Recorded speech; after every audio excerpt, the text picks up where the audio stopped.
Hi hello welcome back. റവയും പഴവും കൊണ്ട് എളുപ്പത്തിൽ തയ്യാറാക്കിയെടുക്കാൻ പറ്റുന്ന ഒരു 4 മണി പലഹാര റെസിപ്പിയാണ് ഇന്ന് ഷെയർ ചെയ്യുന്നത്. അപ്പോൾ വീഡിയോ സ്കിപ്പ് ചെയ്ത് കാണാൻ ഇഷ്ടമായി ലൈക്ക് ചെയ്യാനും ഷെയർ ചെയ്യാനും പിന്നെ ഈ ഒരു ചാനൽ സബ്സ്ക്രൈബ് ചെയ്ത് കാണുന്നവരുണ്ടെന്നുണ്ടെങ്കിൽ ഒന്ന് സബ്സ്ക്രൈബ് ചെയ്യാനും കൂടി മറക്കല്ലേ. അപ്പോൾ നമുക്ക് നേരെ റെസിപ്പിയിലേക്ക് കിടക്കാം. അതിനായിട്ട് ഞാനിവിടെ ഒരു 2 നേന്ത്രപ്പഴം ഇതുപോലെ ചെറുതായിട്ടൊന്ന് കട്ട് ചെയ്തെടുത്തിട്ടുണ്ടായിരുന്നു. നേന്ത്രപ്പഴം എടുക്കുമ്പോൾ നല്ലോണം പഴുത്ത നേന്ത്രപ്പഴം തന്നെ എടുക്കാനായിട്ട് നോക്കുക കേട്ടോ. ഇനി അടി കട്ടിയുള്ള ഒരു പാത്രത്തിലേക്ക് കുറച്ച് നെയ്യോ അല്ലാന്നുണ്ടെങ്കിൽ ബട്ടറോ ചേർത്ത് കൊടുക്കുക കേട്ടോ. ഇനി ഇത് രണ്ടും ഇല്ലെങ്കിൽ മാത്രം വെളിച്ചെണ്ണ യൂസ് ചെയ്താൽ മതിയേ. ഇനി ഈ ഒരു നെയ്യ് നല്ലോണം ചൂടായി വന്നാൽ അതിലേക്ക് കട്ട് ചെയ്ത് വെച്ച ഒരു നേന്ത്രപ്പഴം കൂടി ചേർത്ത് കൊടുക്കാം. നേന്ത്രപ്പഴം നല്ലോണം വാട്ടിയെടുക്കണം. പിന്നെ ഇത് ഒന്ന് ഉടച്ചെടുക്കണം കേട്ടോ. അങ്ങനെ നല്ലോണം വേവിച്ചിട്ട് ഇതുപോലെ ഇങ്ങനെ വാട്ടിയെടുക്കുക എന്ന് പറഞ്ഞിട്ടുണ്ടെങ്കിൽ ഇതുപോലെ ഇങ്ങനെ ഉടച്ചെടുക്കണം.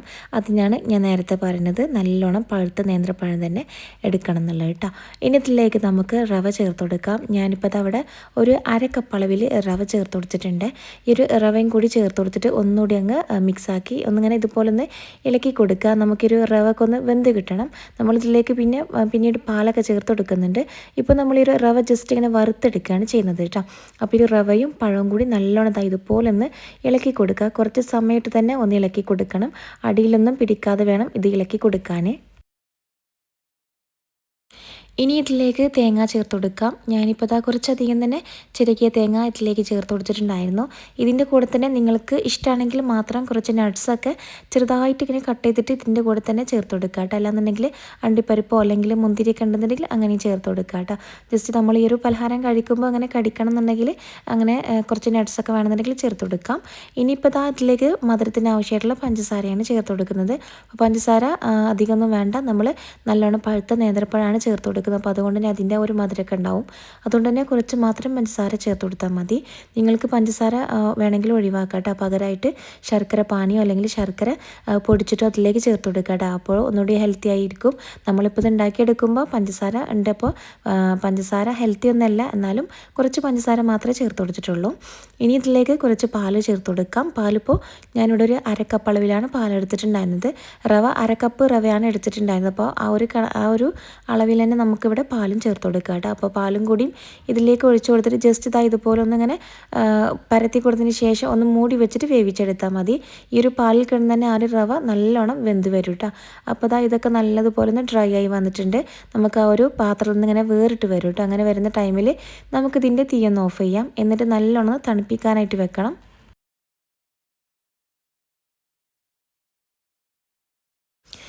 അപ്പോൾ ഇത് നല്ലോണം തണുത്ത് വന്നിട്ടുണ്ട്. അതിൻ്റെ ചൂടൊക്കെ നാറിയിട്ടുണ്ട്. ഇനി നമുക്ക് ഇതുപോലെ ഇഷ്ടമുള്ള ഷേപ്പിലൊന്ന് ആക്കിയെടുക്കാം. ഞാനിപ്പോൾ ജസ്റ്റ് ഇങ്ങനെ ഇതൊന്നിങ്ങനെ പരത്തി കൊടുക്കുകയാണ് ചെയ്യുന്നത്. നമ്മൾ സാധാരണ കട്ട്ലറ്റിനൊക്കെ ഉണ്ടാക്കിയെടുക്കുന്ന പോലെ തന്നെ ബോൾസ് ആക്കിയെടുത്തതിന് ശേഷം ഇതുപോലെ ഒന്നിങ്ങനെ പരത്തി കൊടുക്കുന്നുണ്ട്. അപ്പോൾ നിങ്ങൾക്ക് ഇഷ്ടമുള്ള ഷേപ്പിൽ എങ്ങനെ വേണമെങ്കിലും ആക്കിയെടുക്കുക കേട്ടോ. ഇനിയിത് പരത്തിയതിന് ശേഷം നേരെ അങ്ങ് ഫ്രൈ ആക്കിയെടുക്കുകയാണ് ചെയ്യുന്നത്. നമ്മൾ ഓയിലിട്ട് ഫ്രൈ ചെയ്തെടുക്കുകയൊന്നും ചെയ്യുന്നില്ല.